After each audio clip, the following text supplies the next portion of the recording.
Hello everyone. आज की video में हम आरजेएस प्री का जो पेपर हुआ है अभी उसके बारे में डिस्कस करते हैं।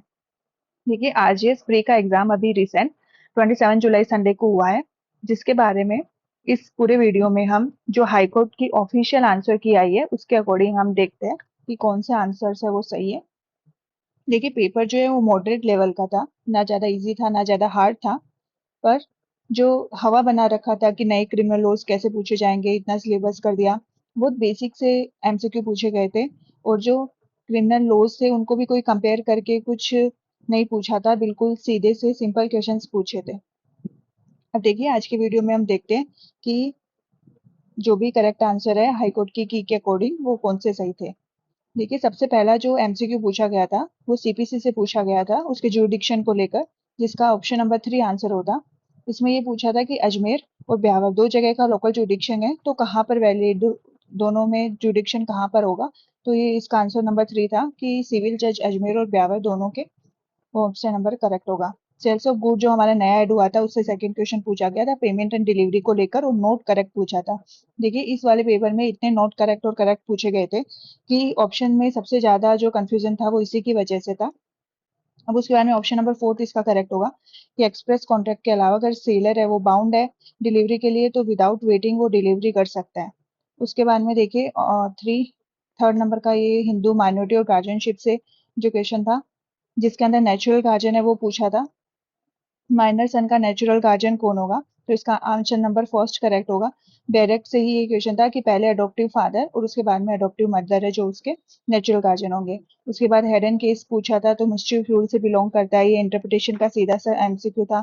उसके बाद में मॉमडन लॉ से क्वेश्चन था कि जो इद्दत के दौरान शादी होती है वो क्या मानी जाती है। तो जिसने बेसिक भी मॉमडन लॉ पढ़ा होगा उसको ये क्वेश्चन सही हुआ होगा। इनरेगुलर मैरिज इरेगुलर होती है अगर इद्दत के टाइम वुमेन जो है वो शादी करती है तो। उसके बाद में लिमिटेशन एक्ट से क्वेश्चन था कि जो क्लेम अगेंस्ट द कंपनी होते हैं तो wound up by the court है तो कब होगी। तो देखो, दो ऑप्शन कंफ्यूजिंग थे कि क्लेम एक्सेप्ट करता है तब या फिर फर्स्ट सेंड किया जाता है, तो इसका आंसर नंबर 1 करेक्ट होगा कि क्लेम जब फर्स्ट ऑफिशियल लिक्विडेटर को देता है क्लेम, उससे वो माना जाएगा। उसके बाद में अगला देखिए, 133 जो सीपीसी से आया था कि इनमें से कौन से हैं जिनकी पर्सनल अपीयरेंस है वो एग्जाम नहीं की जाती है, तो यहाँ पे नोट पूछा था। तो इसकी भी होती है एग्जाम, ये अपेयर नहीं होता है। प्राइम मिनिस्टर भी नहीं होता है, मिनिस्टर ऑफ स्टेट भी नहीं होता है, तो इसका आंसर नंबर 4 होगा, deputy speaker of house of people. उसके बाद में देखिए अगला, प्राइमरी एविडेंस की डेफिनेशन पूछी थी, जिसके अंदर पहला था ये भी प्राइमरी एविडेंस था, जो सेकंड था ये सेकेंडरी एविडेंस था, और थर्ड जो है वो भी प्राइमरी एविडेंस था, और ऑल आउट था वो तो वैसे भी नहीं होगा, तो इसका आंसर नंबर सेकंड है वो करेक्ट माना था कि नंबर ऑफ अगर वन यूनिफॉर्म प्रोसेस से बना है तो वो प्राइमरी, वो सेकेंडरी एविडेंस होता है, तो ये प्राइमरी एविडेंस में नहीं आ जाएगा, और यहाँ पे नोट करेक्ट पूछा था। उसके बाद में देखिए अगला हिंदू मैरिज एक्ट से रिलेटेड था, सतपति किसे बोलते हैं। तो देखिए, ये जो ऑप्शन करेक्ट थे वो हमारे रिचुअल्स के अकॉर्डिंग करेक्ट थे, तो ये कहीं से भी करेक्ट नहीं होंगे। क्यों? क्योंकि ये बैरक में मेंशन नहीं थे, तो आंसर वही करेक्ट होगा जो बैरक को मेंशन होता है, ना कि जो आपको पता है या जो आपके रिचुअल्स चल रहे हैं उनके अकॉर्डिंग। तो यहाँ पर जो बैरक का आंसर है वो ऑप्शन नंबर 3 है कि 7 स्टेप लेने होते हैं बिफोर फायर। तो अब यहाँ पर देखिए, दो ऑप्शन थे, एक में अराउंड दिया था एक में बिफोर दिया था, तो अराउंड भी इसका ऑप्शन नहीं होगा, इसका आंसर बिफोर होगा कि अग्नि के सामने 7 स्टेप होते वो इंक्लूडेड होते सतपति के अंदर। अब उसके बाद में ऑप्शन नंबर 10, क्वेश्चन नंबर 10 देखिए, एनी कंपनसेशन है 21 स्पेसिफिक रिलीफ एक्ट का। तो जो ये एमसीक्यू जो बना है वो सीधा बैरक लैंग्वेज से बना है, सेक्शन 21 अब जब आप पढ़ेंगे स्पेसिफिक रिलीफ का, तो उसके अंदर जो प्रिंसिपल स्पेसिफाइड है उसका 73 जो इंडियन कॉन्ट्रैक्ट एक्ट है वो आंसर होगा, तो 73 है इंडियन कॉन्ट्रैक्ट एक्ट में जो कंपनसेशन दिया गया है वो इसका आंसर है। अब देखिए अगला रजिस्ट्रेशन एक्ट है, जब प्रेजेंट और डिपॉजिट करवा सकते हैं, तो इसकी कोई भी टाइम लिमिट नहीं होती, कभी भी इसको प्रेजेंट करवा सकते हैं। फिर उसके बाद में आता है मॉमडन लॉ, तो एक्नॉलेजमेंट है वो डेट की कब की जाएगी, डेथ इलनेस पे। तो जो इसका 12 नंबर का जो आंसर है वो ऑप्शन नंबर 2 करेक्ट होगा कि कोई प्रूफ नहीं है, कोई इफेक्ट नहीं दिया जाएगा, कोई प्रूफ नहीं है कोई इफेक्ट नहीं दिया जाएगा।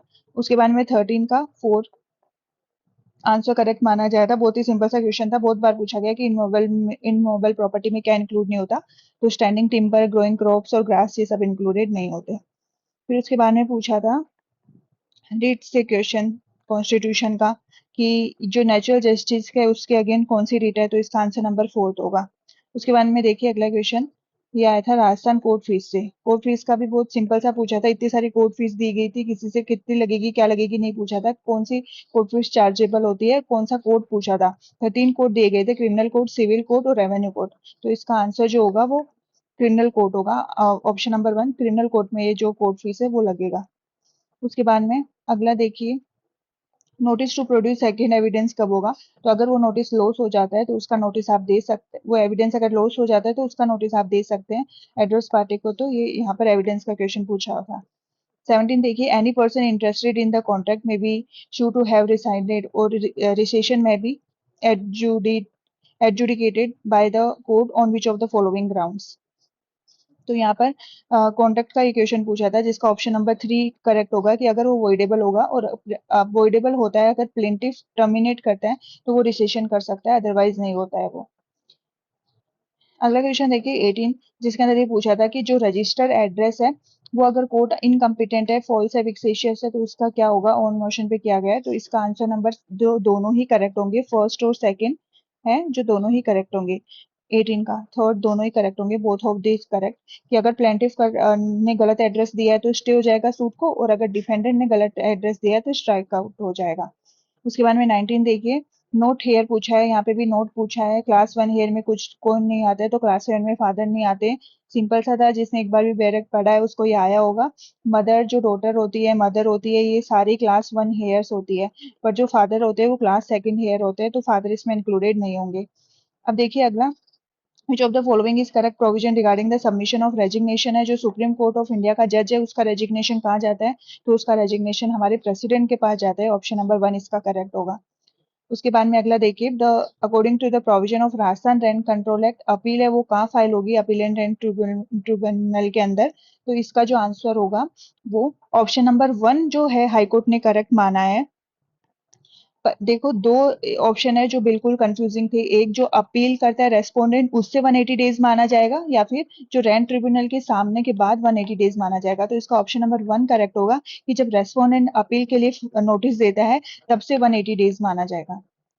उसके बाद में अगला क्वेश्चन देखिए 22, जिसके अंदर ट्रांसफर ऑफ प्रॉपर्टी में सेल पूछा है। तो बिल्कुल सिंपल सी डेफिनेशन थी, पार्टली प्रॉमिस पार्टली पेड वाली, जो सबको आई होगी। 23 के अंदर देखिए सेकंड नंबर है वो करेक्ट होगा कि अगर वो वर्बल वारंटी देता है तो उस वर्बल वारंटी को हम प्रूव कर सकते हैं बोलकर भी। तो ऑप्शन नंबर सेकंड है जो इसका करेक्ट है। 24 देखिए, फोर्थ नंबर का क्वेश्चन 24 जो है उसके अंदर फोर्थ सही होगा कि जो भारतीय साक्ष्य अधिनियम है, नए वाले एक्ट से ये क्वेश्चन पूछा गया था कि अगर भारतीय साक्ष्य अधिनियम में जो मेंशन है वो कहाँ से लेंगे हम, तो वो आईटी एक्ट से लिया जाएगा, भारतीय नागरिक सुरक्षा से और न्याय संहिता इन सब से लिया जाएगा।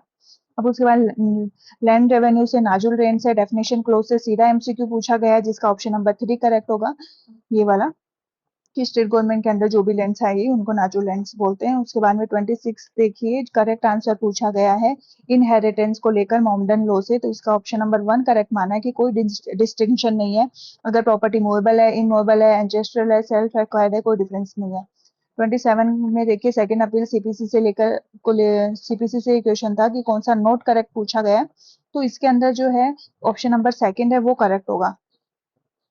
सेकंड करेक्ट होगा कि सेकंड अपील जो है वो सेक्शन नंबर 100 के अंदर can not be file against the appellate decree pass by the ex party. तो file ex party order file नहीं कर सकता सेक्शन 100 के सेकंड अपील में होने के बाद।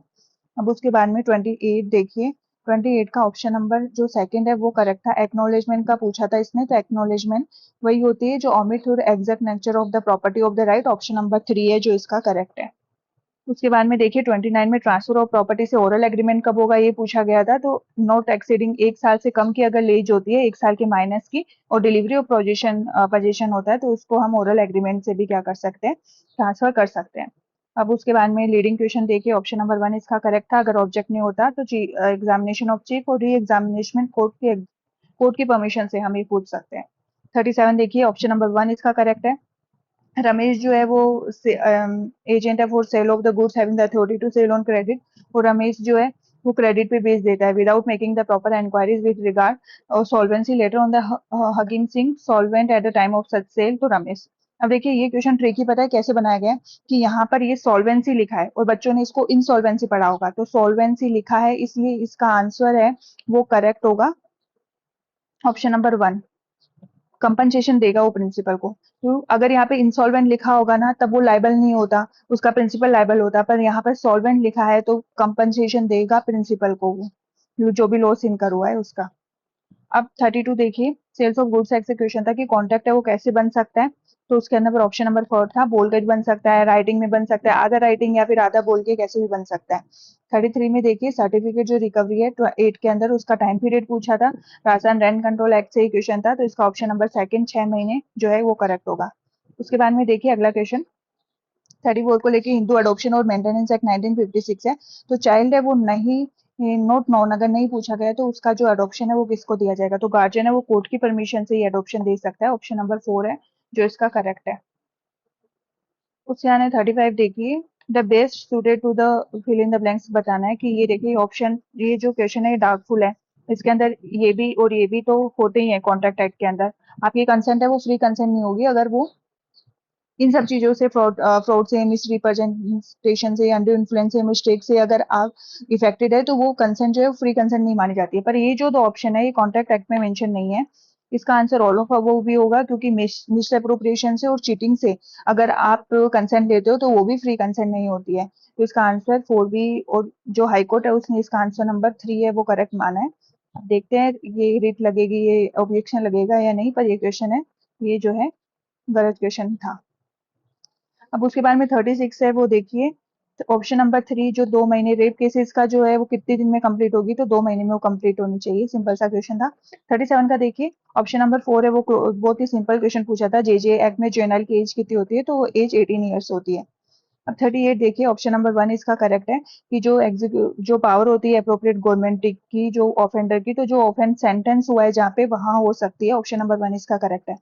39 का 2 देखिए, नहीं 39 का आंसर 2 होगा कि हाउस ट्रेसपास पूछा था, तो जो कोई भी पार्ट अगर उसका अंदर घुस जाता है किसी और की प्रॉपर्टी में तो वो हाउस ट्रेसपास माना जाएगा। 40 के अंदर देखिए 13 जो है सेक्शन नंबर 13 पीओ एक्ट का कौन सा है वो नॉट करेक्ट पूछा गया है, तो जो ऑप्शन नंबर 4 है वो नॉट करेक्ट पूछा गया है क्योंकि सेंट्रल गवर्नमेंट दिया गया है। तो जो पीओ है उसका जो अपॉइंटमेंट होगा वो स्टेट गवर्नमेंट करती है हर केस में, सेंट्रल गवर्नमेंट नहीं करती है, तो ऑप्शन नंबर 4 है वो नॉट करेक्ट हो जाएगा, इधर नॉट करेक्ट पूछा है। उसके बाद में अगला देखिए 41 का आंसर नंबर 1 होगा कि राजस्थान आसन, फर्स्ट ऑप्शन करेक्ट है। जो एक्साइज है उसका एक्सपोर्ट पूछा है, तो देखिए ये 4 ऑप्शन दिए गए। अब जिसको ये क्वेश्चन नहीं आया होगा उसका भी पता है कैसे सही हुआ होगा। हर एक ऑप्शन में इंडिया लिखा है, ये इंडिया, ये भी इंडिया, ये भी इंडिया, पर ये सिर्फ एक ही ऑप्शन है जहाँ राजस्थान लिखा हुआ है और एक्ट है वो राजस्थान का है, तो इसका ऑप्शन नंबर फर्स्ट है वो करेक्ट होगा। अगर आपको ये नहीं भी आता होगा तो आप ऐसे इसको सही कर सकते हैं कि एक के अंदर स्टेट ऑफ राजस्थान लिखा गया है और राजस्थान का एक्ट है, तो एक्सपोर्ट फिर उसी के अगर बाहर जाती है तो वो एक्सपोर्ट मानी जाएगी। उसके बाद में 42 देखिए, ऑप्शन नंबर 3 करेक्ट है इसका। जो गिविंग फॉल्स एविडेंस है वो कैसे होगा, तो stage of judicial proceeding evidence से क्वेश्चन पूछा गया, ऑप्शन नंबर 3 इसका करेक्ट माना गया। अगला देखिए 265 बी को लेकर था प्ली बार्गेनिंग को, तो प्ली बार्गेनिंग है उसकी एप्लीकेशन कौन फाइल कर सकता है, तो सिर्फ अक्यूज है वो फाइल करेगा। देखिए अक्यूज ही बहुत से बच्चों का गलत हुआ है, अक्यूज ही तो फाइल करेगा क्योंकि अक्यूज को ही तो अपना ऑफेंस है वो गिल्ट है वो एक्सेप्ट करना होता है और बोलना होता है कि भाई मैंने एक क्राइम करा था तो आप मेरी पनिशमेंट रिड्यूस कर दो, सिर्फ वही तो बोलेगा। ये कंप्लेनेंट क्यों फाइल करेगा या फिर प्रोसिक्यूटर क्यों फाइल करेगा, तो अक्यूज है वो ही इसका जो है करेक्ट आंसर है। 44 है उसका ऑप्शन नंबर, और 44 क्वेश्चन है उसका देखिए राजस्थान एक्साइज से ही ये क्वेश्चन आया था, कौन सा स्टेटमेंट करेक्ट पूछा था, तो उसका ऑप्शन नंबर 3 आंसर सही होगा। क्योंकि पता है क्या, सोल्जर और सोल्जर या फिर कोई भी आर्मी ऑफिसर है उसको आप इंटॉक्सिकेशन ड्रग या फिर लिकर है वो ड्यूटी के टाइम पे बिल्कुल भी नहीं दे सकते हैं except the permission of proper officer, तो इसका ऑप्शन नंबर 3 है वो करेक्ट माना गया था। 45 देखिए, करेक्ट आंसर पूछा है relevancy of the previous bad character, सीधा एमसीक्यू बैरेट से पूछा गया था, ऑप्शन नंबर 3 है जो इसका करेक्ट होगा। ऑप्शन नंबर 3 इसका करेक्ट होगा कि क्रिमिनल प्रोसीडिंग में बैड कैरेक्टर का जो है देना इरेलेवेंट है, पर अगर गुड कैरेक्टर अगर आप दे रहे हो तो वो रेलेवेंट माना जाएगा। उसके बाद में एविडेंस से फिर से क्वेश्चन सीधा एमसीक्यू से बैरेट से पूछा गया कि लुनेटिक कौन है, एक्सप्लेनेशन के अंदर प्रोवाइड दिया गया कि अगर वो समझ रहा है तो वो क्या कर सकता है, एविडेंस दे सकता है, पर अगर उसकी अंडरस्टैंडिंग है उस क्वेश्चन को समझने की तो वो दे सकता है, एक्सप्लेनेशन के अंदर लिखा हुआ है। उसके बाद में 47 देखिए, क्वेश्चन नंबर 4 इसका करेक्ट है कि 3 और 4 जो है इंडिसेंट रिप्रेजेंटेशन की उसकी सेकंड टाइम ऑफ जो है सेकंड टाइम पनिशमेंट कितनी है वो पूछी जाएगी, तो सेकंड टाइम पनिशमेंट है 6 महीने से लेकर 5 साल तक की, और जो फाइन जो दिया गया है वो 10,000 रुपीज है वो दिया गया है। अब उसके बाद में देखिए अगला आईपीसी को लेकर है, तो जजमेंट होगा जो guilty one of the several offences but that doubtful of which he shall be guilty of the offender. तो कितना गिल्टी होगा, तो जो सबसे लोएस्ट होगी उसके लिए वो गिल्टी होगा। सबसे देखो, जज को अगर नहीं पता है कि कौन सी पनिशमेंट देनी है, तो जो सबसे लोएस्ट पनिशमेंट होगी वो प्रोवाइड करेगा। अब 49 है, उसमें देखिए 49 का द रेमेडी पूछा गया है हाई कोर्ट की, where by the complaint subsection second के अंदर 340। तो 340 जो है उसमें अगर रिफ्यूज कर देता है तो उसकी अपील फाइल हो सकती है। ऑप्शन नंबर सेकंड है वो करेक्ट होगा। अगला देखिए, हमारे 138 जो एनआई एक्ट है उससे पूछा गया था कि कोर्ट है वो ड्रोवर इंटरिम कंपनसेशन की एप्लीकेशन कब लगा सकता है। तो कंप्लेंट फाइल होती है और चार्ज फ्रेम हो जाते हैं नॉट गिल्टी बन के, कंप्लेंट फाइल और चार्ज फ्रेम हो जाते हैं, तब वो इंटरिम कंपनसेशन की एप्लीकेशन जो है लगा सकता है। अगला देखिए, 50,000 रुपए बोरो करता है, उसके बाद में ए है वो किसी अपने सर्वेंट को सी को इंस्टिगेट करता है मर्डर करने के लिए, और वो दोनों मिलकर जो उसके घर आता है, बात करने के बाद जो सी है उसका सर्वेंट, वो उसके सर पे तेज कुल्हाड़ी मारता है और वो वहीं मर जाता है। तो ए और सी ने कौन सा ऑफेंस किया है ये पूछा गया था। तो इसका आंसर हाईकोर्ट ने ऑप्शन नंबर सेकंड है वो करेक्ट माना है कि ए और सी ने दोनों ने मिलकर बी का मर्डर किया है। अब 52 है, उसका देखिए, आईपीसी से क्वेश्चन था रीजन टू बिलीव क्या है। ऑप्शन नंबर 3 इसका करेक्ट है, रीजन टू बिलीव मतलब सफिशिएंट कोज है टू बिलीव नॉट अदरवाइज। 53 जो है पब्लिक फंक्शनरी, जो नए वाले क्रिमिनल एक्ट है उससे पूछा गया था, टेररिस्ट अटैक में बीएनएस के अंदर पब्लिक फंक्शनरी कौन है। तो आंसर 3 करेक्ट होगा, कॉन्स्टिट्यूशनल अथॉरिटी है ये। अदर फंक्शनरी जो कि ऑफिशियल गैजेट के अंदर सेंट्रल गवर्नमेंट को एज पब्लिक फंक्शनरी है वो काम करेगी। 54 के अंदर देखिए, नोट प्रिस्क्राइब पूछा गया है, भारतीय में कैपिटल जो कम्युनिटी सर्विस जो नया पनिशमेंट ऐड हुआ है वो इनमें से कौन से सेक्शन के अंदर नहीं दिया गया है। तो इसका आंसर नंबर 4 तक करेक्ट माना है, 354 के अंदर जो है वो नहीं है। 55 देखिए, 55 जो देखिए राशन एक्साइज से था ये कि special sanction of state government है तो ऑफेंस पनिशेबल। तो उसमें टाइम लिमिट का क्वेश्चन था, तो कितना टाइम होगा, तो 1 साल माना गया था इसको, 1 साल के अंदर कर सकते हैं 5 के अंदर। अब देखिए 56 जो अगला क्वेश्चन है उसके अंदर एविडेंस का क्वेश्चन पूछा था, फैक्ट एंड इशू, बहुत सिंपल सा डेफिनेशन क्लोज से ये क्वेश्चन था कि कोई भी फैक्ट है वो बाय इटसेल्फ और बाय एग्जिस्टेंस ऑफ नॉन करा सकता है। अब 21 देखिए, जेजे एक्ट के अंदर no child to be conflict with the law shall be sentence, कितना अगर बच्चा है उसको कौन सा पनिशमेंट है वो नहीं दिया जाएगा, तो डेथ और एलआई है वो नहीं दिया जाएगा। अगर उसको प्रोबेबिलिटी है कि वो पॉसिबिलिटी है कि वो रिलीज हो सकता है, तभी आप एक जुवेनाइल को डेथ और एलआई दे सकते हैं, नहीं तो डेथ और एलआई है वो जेजे जो जुवेनाइल ऑफेंडर है उनको नहीं मिलती है। अब अगला क्वेश्चन देखिए 58 जिसका 1 है, तो जो डोमेस्टिक वायलेंस एक्ट है वो पूरे वोल ऑफ इंडिया में अप्लाई होगा। 59 जो है सीआरपीसी से पूछा गया था, जिसके अंदर 199 सेक्शन को लेकर ये था कि कब है 199 के क्लोज 2 में कॉग्निजेंस ली जाएगी। तो ऑप्शन नंबर सेकंड करेक्ट होगा, अगर tile otherwise and police report है तभी जो 199 के क्लोज 2 के अंदर कॉग्निजेंस जो है वो ली जाती है। अब 60 का देखिए, कौन सा कैलेंडर यूज हुआ है, तो जोर्जन कैलेंडर, बहुत ही सिंपल सा क्वेश्चन पूछा था कि बीएनएस में जो नया है ईयर और मंथ का कौन सा कैलेंडर है, तो जोर्जन कैलेंडर है वो पूछा गया। अब देखिए सीआरपीसी में भी ये था और बीएनएसएस के अंदर भी ये था, सेम ही डेट दी गई है कि कब जो है इमीडिएटली इन्फोर्स होगा ट्राइबल एरिया आसाम वाला। तो इसका ऑप्शन नंबर 1 करेक्ट होगा, 21 डे जनवरी 1972। अब उसके बाद में no court of session cognizance नहीं लेगा सेक्शन 222 का, तो जो अनलेस है complaint is made within, तो कितने दिन में कंप्लेन है वो फाइल होगी, तो यहाँ पर 6 मंथ्स है वो करेक्ट आंसर है, 6 मंथ्स के अंदर है वो कंप्लेन फाइल करेगा 222 के अंदर। अब 63 देखिए, 63 जो पूछा गया था सेक्सुअल पॉक्सो से लेकर क्वेश्चन पूछा गया था ये, जिसका करेक्ट आंसर पूछा गया है। तो इसका जो करेक्ट आंसर होगा ऑप्शन नंबर 4 है जो करेक्ट होगा, स्पेशल पब्लिक प्रोसिक्यूटर काउंसिल से बच्चे को मतलब कम्युनिकेट करेगा, क्वेश्चन ऑप्शन नंबर 4 इसका करेक्ट है। 64 देखिए इनकरेक्ट पूछा है, यहाँ पे भी आईटी एक्ट को लेकर ये क्वेश्चन था, तो ये ऑप्शन नंबर 4 इसका करेक्ट है कि 1 साल से एक्सटेंड टू एक्सटेंड करा सकते हैं, ये गलत बात है, ये नहीं कर सकते हैं आप। अब उसके बाद में अगला क्वेश्चन ए और नेग्लिजेंस में नोट रीजनेबली फिट एविडेंस का क्वेश्चन था, रिलेवेंट है या नहीं है। तो इसका ऑप्शन नंबर 1 करेक्ट होगा कि अगर इसने अटेंशन ड्रॉ करा था बाकी डिफेक्ट्स को, ये तो सही बात है, पर वो हैबिचुअली नेग्लेक्ट करता रहता है, ये गलत बात है। हैबिचुअली अगर कोई चीज कर रहा है तो रेलेवेंसी उसकी कभी नहीं होती है, तो ऑप्शन नंबर 1 है वो इसका करेक्ट आंसर दिया गया है। 66 देखिए, जो भारतीय नागरिक बी बी एनएसएस क्वेश्चन था कि किसको कन्फर की जाएगी विड्रॉल की पावर, तो ये हाई कोर्ट और स्टेट गवर्नमेंट है, उन दोनों को ही ये जो पावर है वो करी जाएगी विड्रॉ की पावर। 67 देखिए, 67 के अंदर 98 99 जो है BNSS का, उसके अंदर न्यूज़पेपर और बुक का कौन मीनिंग होगा? तो ऑप्शन नंबर 1 करेक्ट होगा, प्रेस और रजिस्ट्रेशन एक्ट 1867 है, ये इसका आंसर है। 68 के अंदर एक सीता और गीता का क्वेश्चन ये पूछा गया था कि अलमारी में अगर नेकलेस रखता है और वो खुद के नेकलेस के अपार्ट दूसरे का नेकलेस नेकलेस है वो उठा लेती है, और पर इसका यहाँ पे इंटेंशन जो है चोरी करने का था, तो इसका आंसर हाई कोर्ट ने ऑप्शन नंबर सेकंड है, उसने कोई ऑफेंस नहीं किया है, ये माना है। अब उसके बाद में 69 देखिए, सेक्सुअल हैरेसमेंट से वर्क प्लेस से वुमेन की डेफिनेशन पूछी थी, कौन होगी? तो कोई भी किसी भी एज की वुमेन है वो यहाँ पर एग्रीड वुमेन होती है, चाहे वो एम्प्लॉयड हो या फिर नहीं हो। उसके बाद 70 के अंदर 80 का जो NI एक्ट का जो परसेंटेज था वो पूछा, तो 18% है, सीधा डायरेक्ट से क्वेश्चन था, 18% है वो सेक्शन 80 के अंदर हमारा दिया जाता है।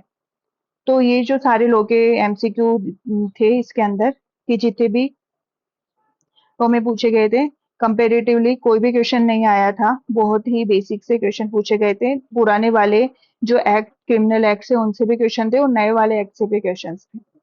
पार्टनरशिप एक्ट जो है उससे कोई भी क्वेश्चन नहीं पूछा गया था। तो आज का ये पेपर इतना ही। Thank you so much.